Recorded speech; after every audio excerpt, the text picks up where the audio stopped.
Oke, assalamualaikum warahmatullahi wabarakatuh. Waalaikumsalam warahmatullahi wabarakatuh. Selamat pagi semuanya. Pagi, Bu. Oke, sebelum kita memulai pembelajaran hari ini, baiknya kita doa terlebih dahulu, dipimpin ketua kelas ya. Silahkan. Siapa ketua kelasnya? Ayo, Mbak Friska. Baiklah, sebelum kita memulai pembelajaran pada pagi hari ini, alangkah baiknya kita berdoa terlebih dahulu. Doa dimulai.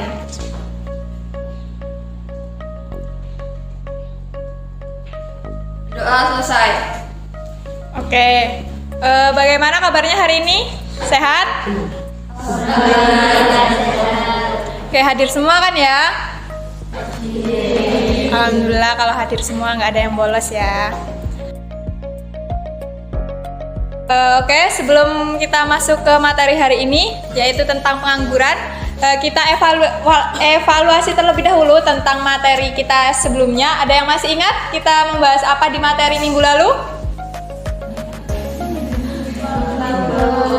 Oke, materi minggu lalu itu tentang pendapatan nasional.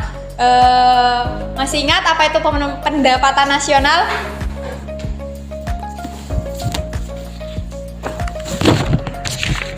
Oke, pendapatan nasional itu di mana jumlah akhir barang atau jasa yang diproduksi oleh suatu perekonomian dalam suatu periode waktu tertentu. Nah, di sini pendapatan nasional itu dihasilkan dan digunakan berdasarkan nilai pasar. Di mana pendapatan nasional itu dilakukan di dalam kehidupan sehari-hari. Terutama kita sebagai manusia juga perlu uang, dan di mana uang itu menjadi elemen krusial yang memfasilitasi interaksi sosial. Nah, di sini pendapatan nasional dan pengangguran itu sangat berkaitan, di mana pendapatan nasional dapat mempengaruhi peningkatan pengangguran. Selanjutnya, Ibu akan menjelaskan tentang materi pengangguran. Ada yang mengerti apa itu pengangguran?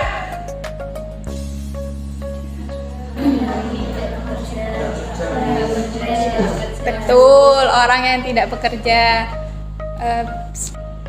Oke, di sini ada 4 gambar. Ada yang bisa mengilustrasikan gambar keempat di sini? Oke, Mbak Endang. Saya mau mengilustrasikan gambar pertama, itu ada orang yang sedang mencari pekerjaan. Oke, betul kata Mbak Endang. Tapi di sini lebih jelasnya, di gambar pertama ini ada banyak orang yang mengantri untuk melamar pekerjaan. Di mana di sini tuh masih terlihat ya angka pengangguran itu sangat tinggi. Dan yang gambar kedua ini di sini ada gelandangan. Ya, benar kata Mbak Endang, di sini ada gelandangan, di mana gelandangan itu sendiri tidak ada niatan untuk mencari pekerjaan atau memilih untuk menjadi gelandangan. Dan yang gambar ketiga di sini itu di mana ada seorang kakek tua atau orang yang udah melebihi batas umur di syarat pekerjaan. Di mana kan sekarang loker-loker itu sangat mengutamakan usia ya, di mana maksimal usia pelamar pekerjaan di sini sekarang itu sekitar maksimal 25 tahun atau 27 tahun. Di mana di sini gambar nomor 3 terlihat di sini seorang yang sudah tua yang sudah melebihi dari usia 25 hingga 27 tahun. Di gambar yang keempat di sini ada seorang pemuda yang lagi kebingungan atau lagi mencari loker, mencari di media sosial atau di Facebook, bahkan di Instagram dan lain-lainnya. Nah, selanjutnya materi pengangguran itu berkaitan dengan kehidupan sehari-hari. Misalnya itu contoh dari pengangguran itu sendiri pernah terjadi di mana pada tahun 2020 hingga 2021 itu terjadi COVID-19, di mana adanya resesi ekonomi yang mengakibatkan perusahaan mengalami penurunan mengalami penurunan pendapatan sehingga perusahaan mem-PHK karyawan-karyawannya. Nah, banyak sektor usaha seperti kayak pariwisata, perhotelan, bahkan restoran-restoran itu mengalami penurunan pendapatan sehingga menyebabkan lonjakan pengangguran itu sangat tinggi. Nah, selain resesi ekonomi itu ada juga kayak meningkatnya gelandangan atau pengemis jalanan. Seperti contohnya itu kan pengemis dan gelandangan itu kan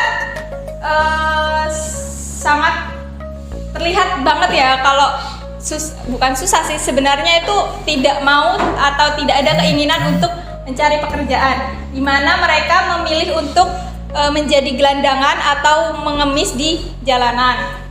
Nah, selanjutnya itu banyak sekali seperti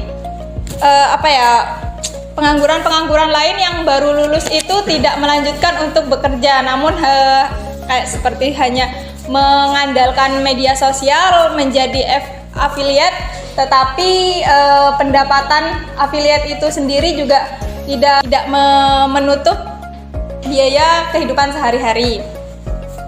Nah, di sini ada definisi pengangguran. Di sini definisi pengangguran yaitu orang yang tergolong dalam angkatan kerja tetapi tidak mempunyai pekerjaan atau sedang mencari pekerjaan. Nah, definisi pengangguran itu jenisnya ada dua, yaitu berdasarkan penyebabnya dan berdasarkan sifatnya. Jenis pengangguran berdasarkan penyebabnya itu ada 6, di mana di sini ada pengangguran siklis atau pengangguran konjunktur, yang kedua ada pengangguran struktural, yang ketiga ada pengangguran friksional, yang keempat ada pengangguran musiman, yang kelima pengangguran teknologi, bahkan yang keenam ada pengangguran volunteer atau sukarela. Nah, pengangguran siklis atau pengangguran konjunktur itu terjadi karena fluktuasi siklus ekonomi. Untuk pengangguran struktural itu tertimbul karena ketidakcocokan antara keahlian angkatan kerja dengan kebutuhan pasar kerja. Nah, yang ketiga ini pengangguran friksional, di mana pengangguran ini terjadi saat pekerjaan mencari pekerjaan baru atau orang yang baru berhenti kerja untuk mencari pekerjaan yang baru. Yang keempat ini ada pengangguran musiman.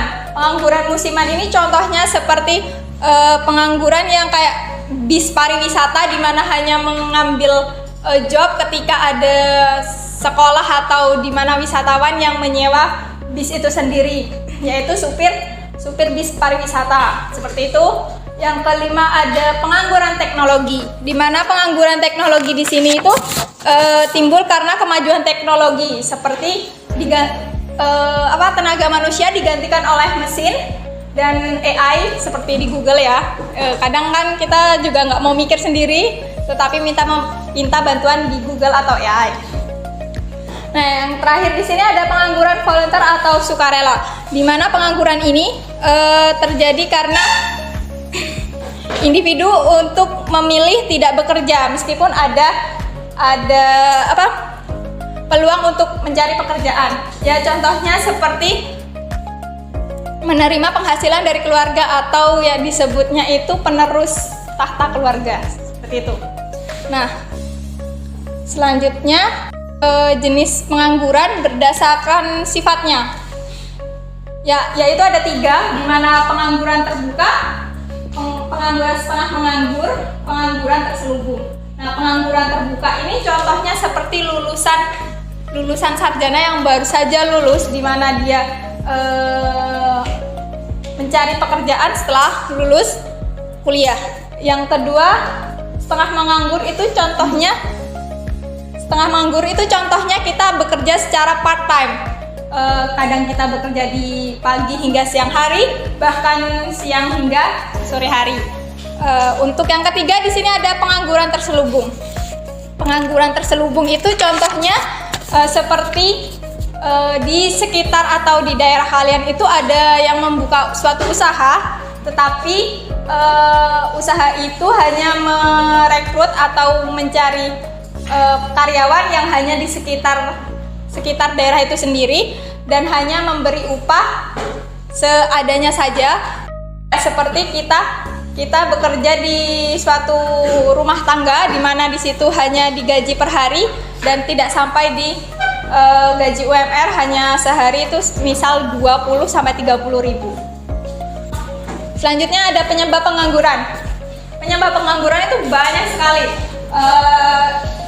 Ini ada contoh-contoh penyebabnya. Yang pertama itu ada jumlah angkatan kerja tidak sebanding dengan jumlah di lapangan pekerjaan.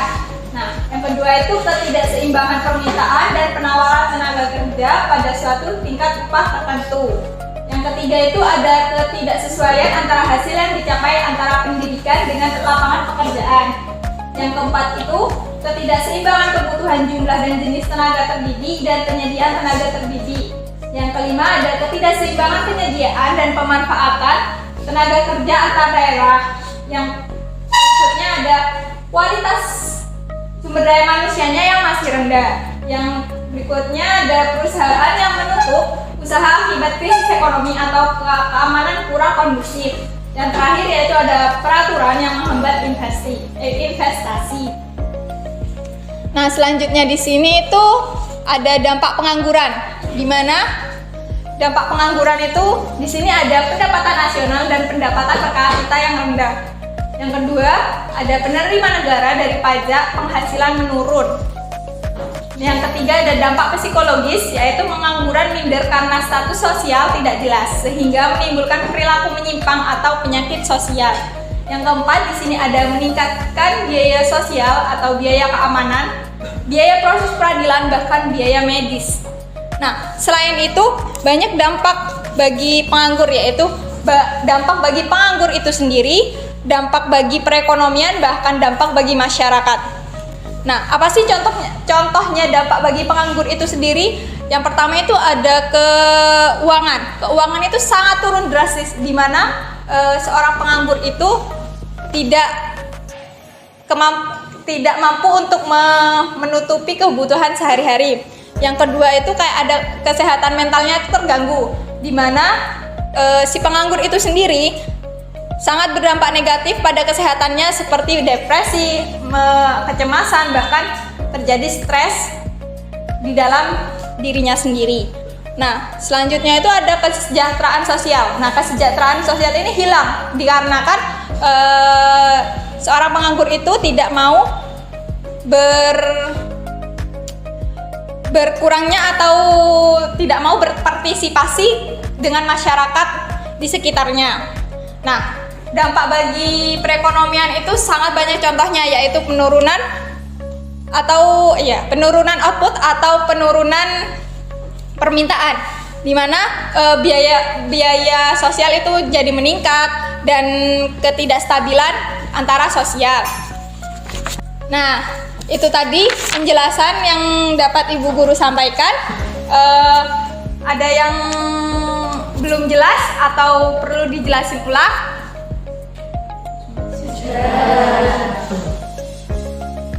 Oke, sekarang ada tugas untuk kalian, di mana tugasnya kalian berpasangan dengan teman sebangku kalian. Kalian bisa berdiskusi untuk mencari suatu kasus di sekitar daerah kalian dan menjelaskan kasus tersebut, yaitu dampak dan solusinya. Nanti yang sudah bersedia silahkan maju ke depan untuk mempresentasikan kasus yang sudah kalian cari. Oke, waktunya sekitar 15 menit cukup ya? Cukup.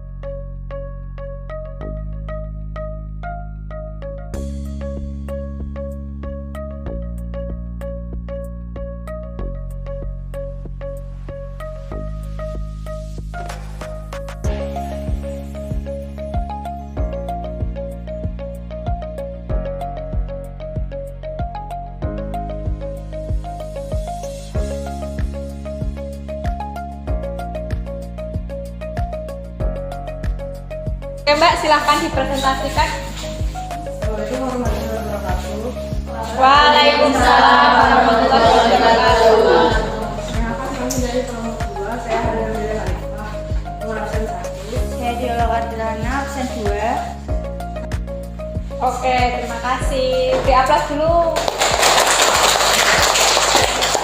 Oke, terima kasih Mbak Hani dan Mbak Dia. Oke, itu tadi salah satu contoh kasus di Indonesia tentang pengangguran. Ada yang bisa menyimpulkan? Bisa menyimpulkan? Oke. Jadi pengangguran itu merupakan seseorang yang termasuk angkatan kerja tetapi tidak memiliki pekerjaan, dan juga pengangguran itu memiliki dua jenis pengangguran, yaitu yang pertama menurut sifatnya dan menurut penyebabnya. Nah, itu tadi simpulan yang bisa disampaikan oleh Mbak Ara. Di mana pengangguran adalah masalah yang kompleks dengan berbagai penyebab